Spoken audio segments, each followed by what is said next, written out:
On my wedding day, my husband and I were nearly destroyed. It wasn't an accident, it was planned.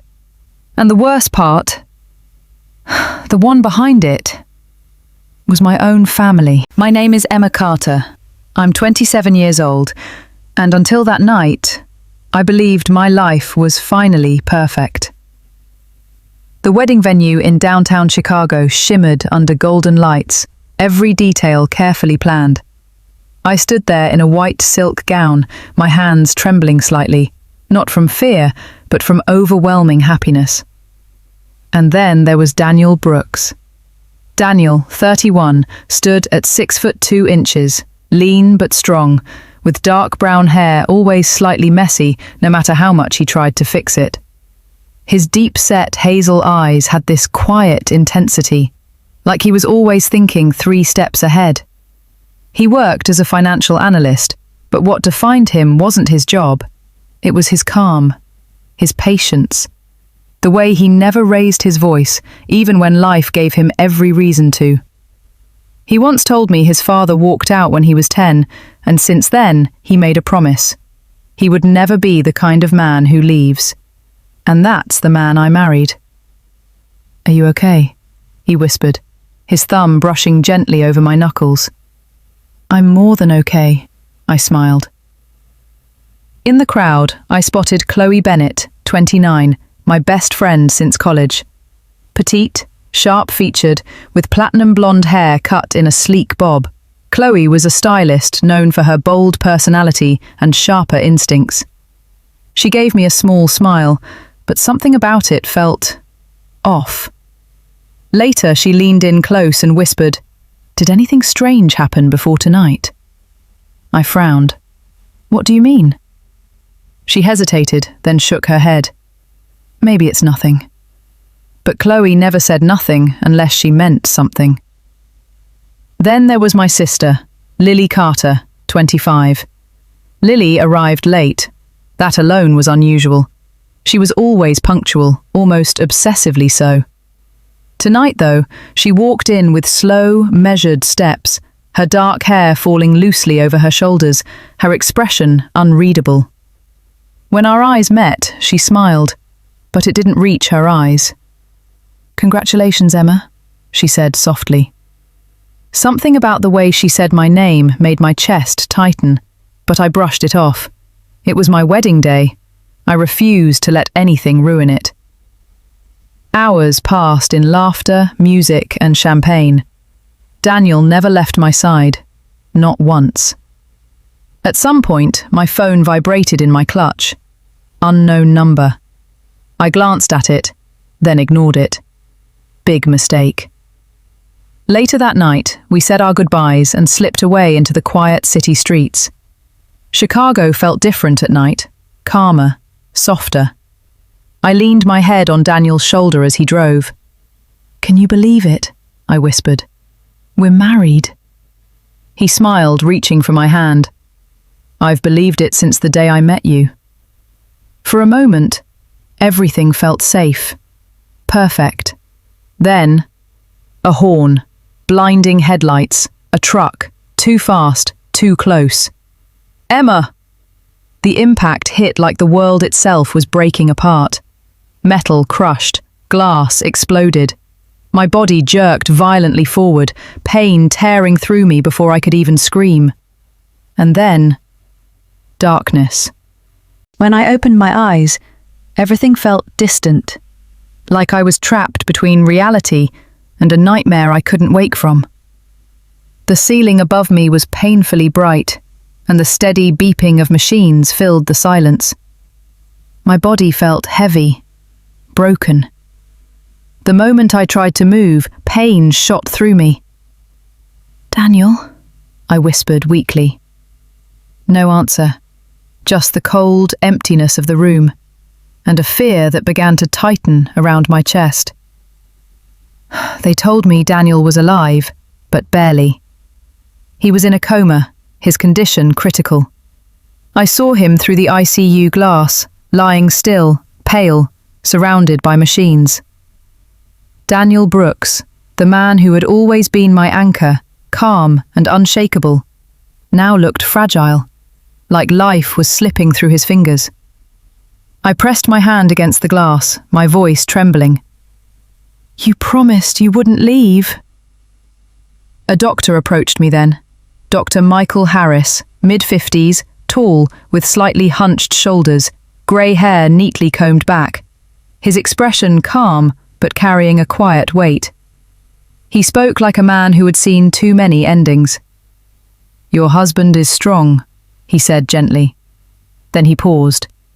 "But his injuries," he lowered his voice, "they're not entirely consistent with a random crash." My heart skipped. "What do you mean?" He glanced around before answering. "The impact pattern, it looks intentional." Later, 2 officers came.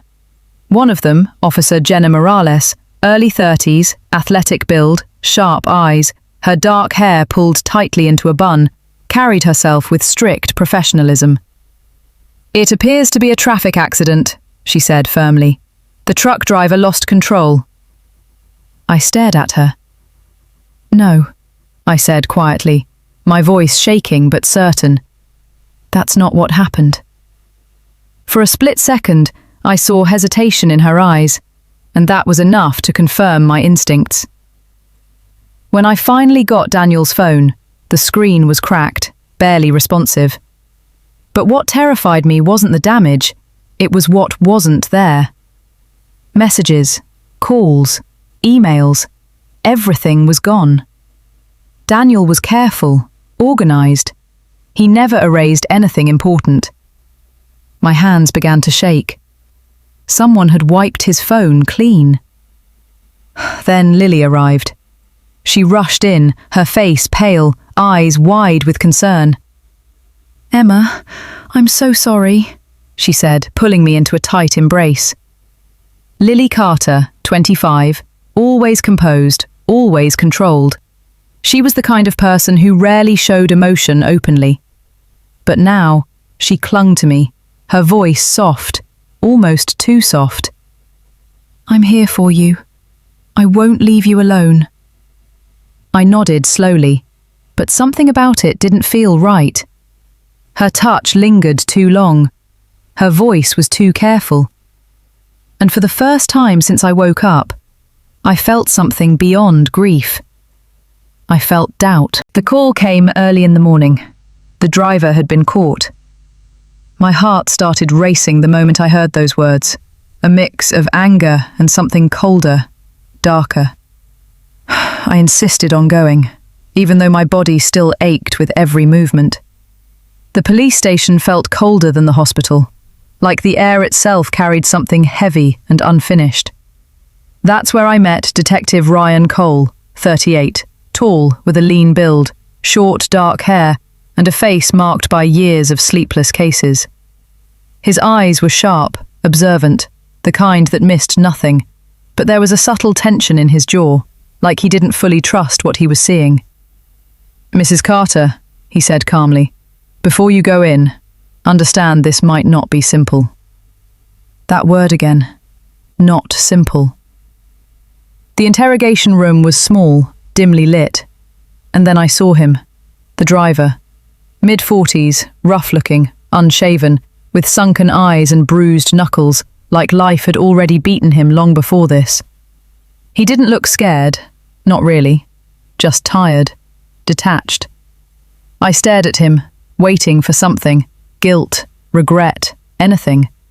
There was nothing. "Why?" I asked, my voice shaking. Silence. Then Ryan stepped forward, his tone sharper. "Tell her." The man exhaled slowly. "It wasn't an accident." My chest tightened. "I was paid." The words hit harder than the crash itself. Everything blurred for a moment. Paid. Someone had wanted this. Someone had planned it. "Who?" I demanded. The driver shook his head. "I don't know them. Never met them." Ryan crossed his arms, watching him closely.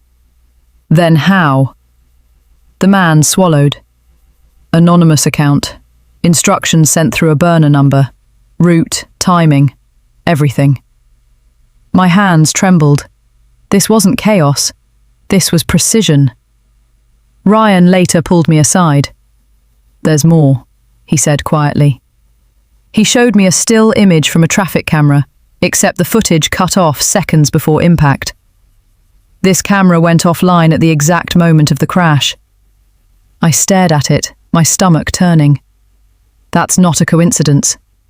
He nodded slightly. "No, it's not." His voice lowered, which means someone either knew the system or had access to it.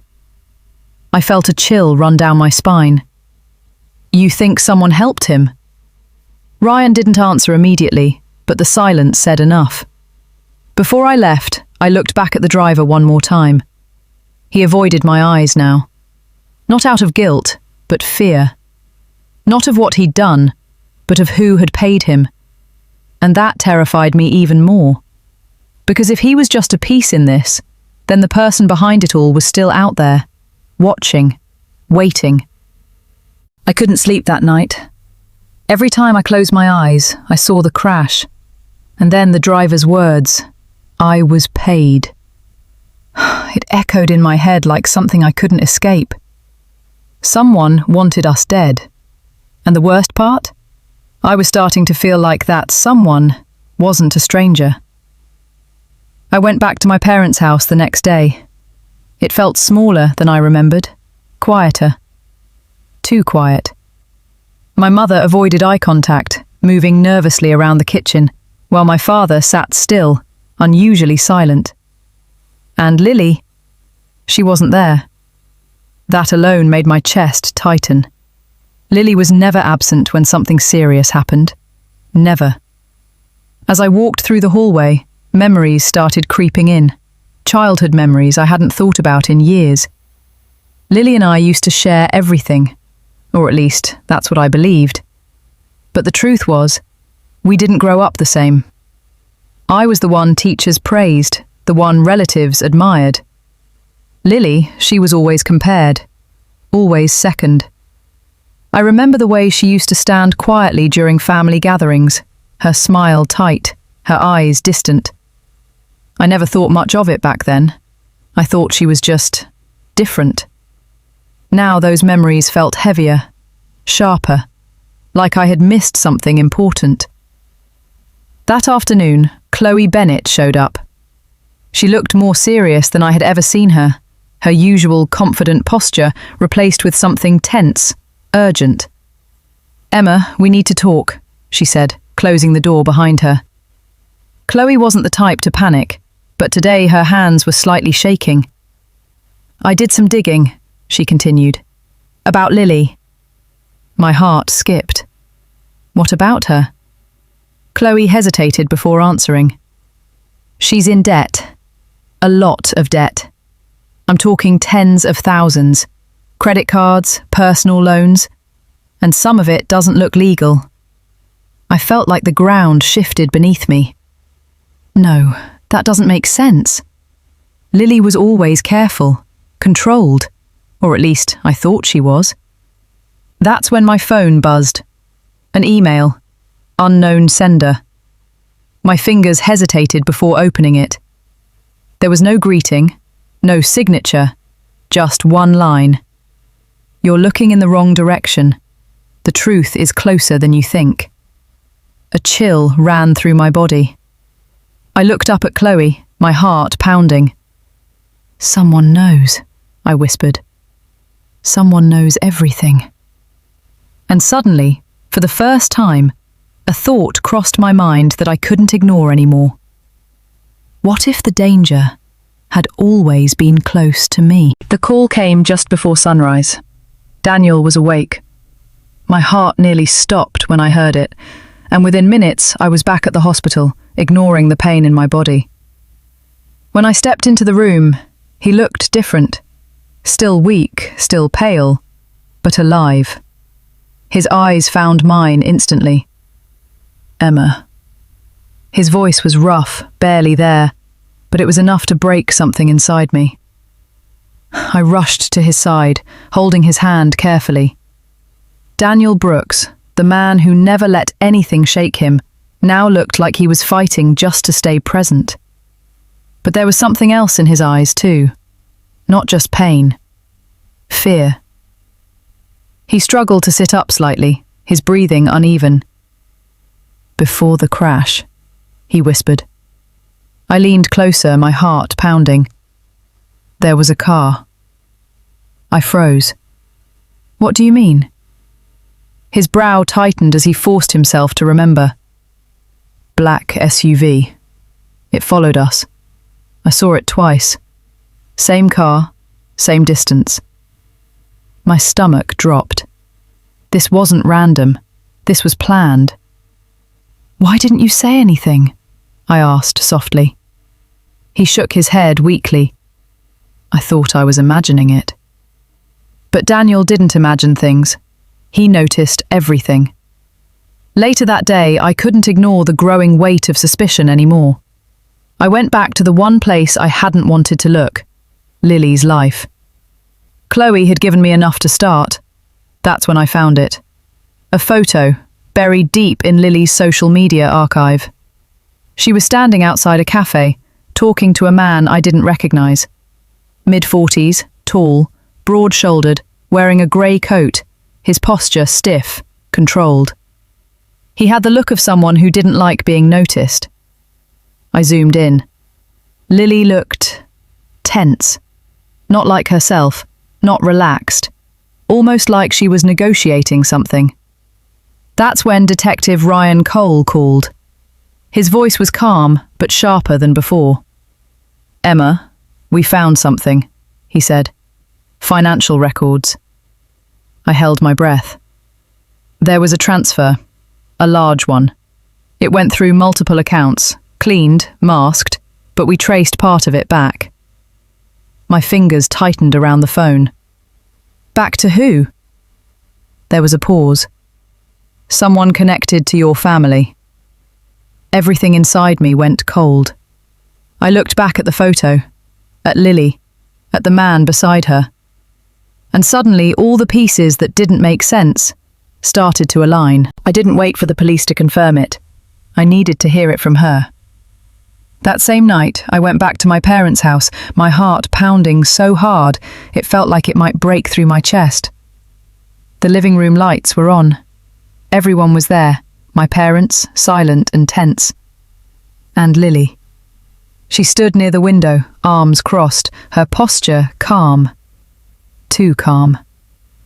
Lily Carter, 25, always composed, always in control, with sharp features and dark eyes that rarely revealed anything. Except tonight, there was something different. Something colder. I stepped closer, my voice trembling despite everything. "Tell me the truth." She didn't answer immediately. She just looked at me, studying my face like she was seeing me for the first time.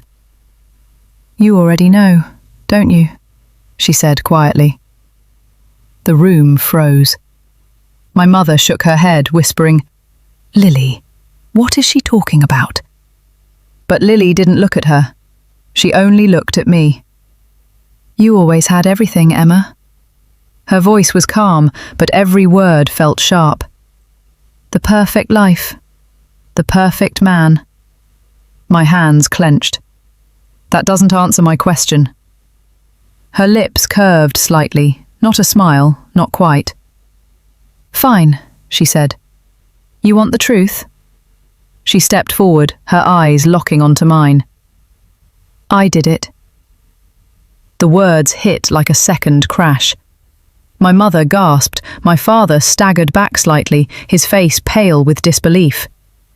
No, that's not possible," he said, his voice shaking. But Lily didn't deny it. She didn't even flinch. "Why?" I whispered, tears already falling.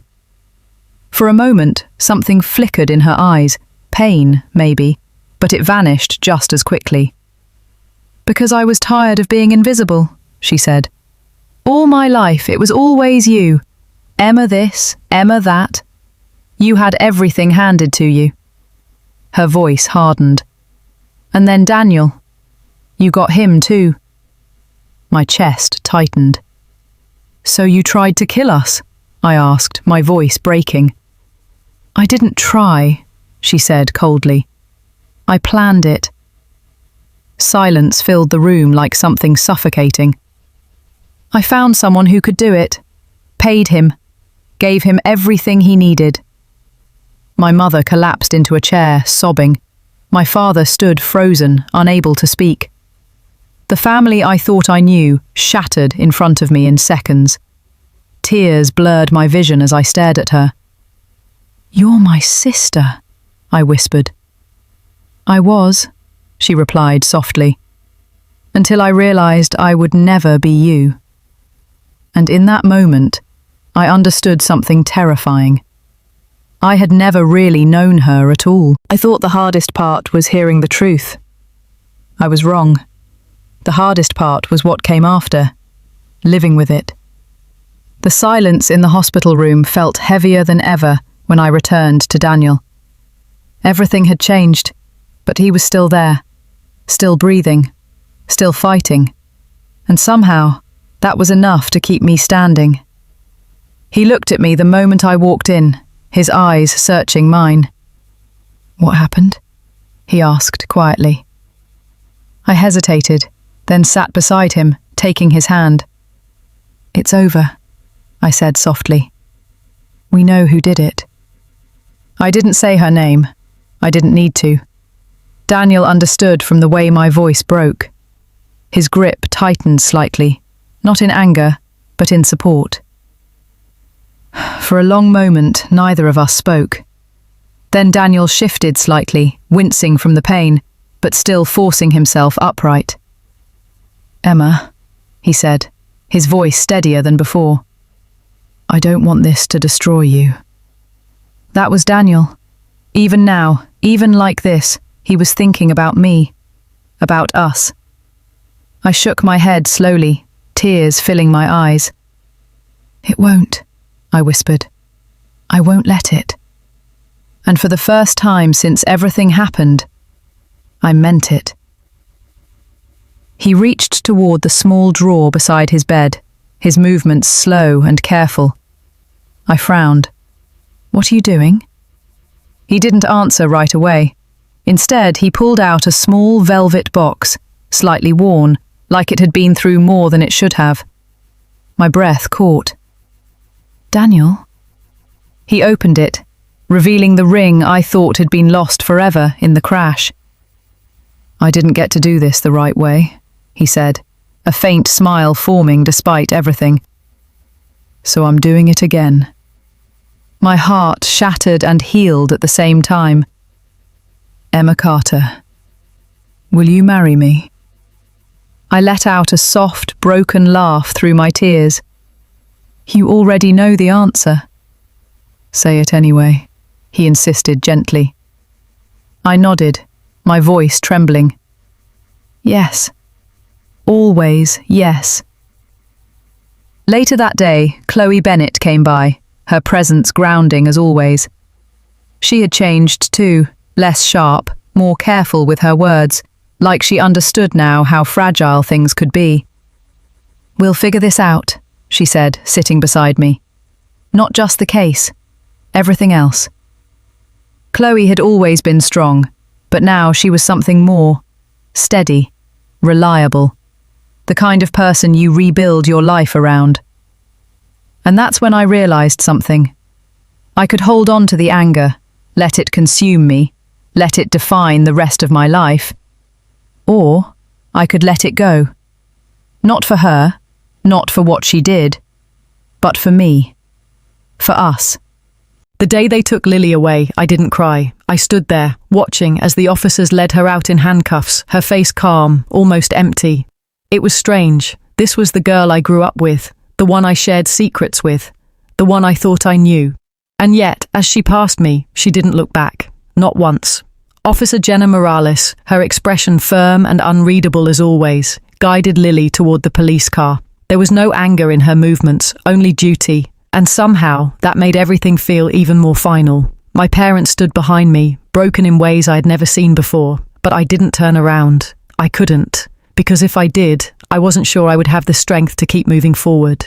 A few weeks later, Daniel was strong enough to leave the hospital. Recovery had changed him slightly, his movements slower, his body still healing, but his presence was the same, steady, grounded, the kind of strength that didn't need to be loud to be real. "Let's not stay here," he said one evening, his voice quiet but certain, and I knew exactly what he meant. So we left Chicago behind. We moved to the coast of California, where the ocean stretched endlessly and the air felt lighter, like it carried possibility instead of pain. Our new home was small, simple, nothing like the life we had before, but it was ours. Every morning, I woke up to the sound of waves instead of sirens, and slowly, I began to breathe again.